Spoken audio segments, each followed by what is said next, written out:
Okey geng, malam tu kita nuka lock kait pintu di bilik hotel. Ada beberapa bilik yang dah patah lock geng. Jadi kita terpaksa tukar lah geng. Untuk keselesaan dan ketenteraman customer geng.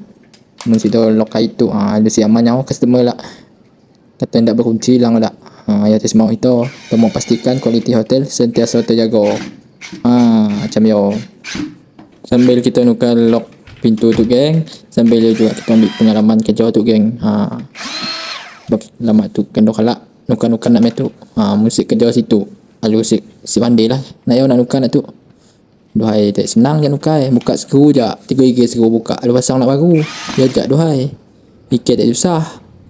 Benar lah nak pada orang lama tu. Belum cuba, belum tahu. Muntah dan coba baru tahu. Muntah belum tak coba, kita tak tahu benda yo.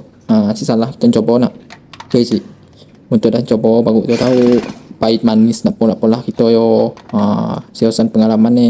Bak kata pepatah, jauh perjalanan, luas pengalaman. Makin jauh perjalanan kita, makin banyaklah pengalaman kita. Okay lah geng, yaudah lah geng. Assalamualaikum.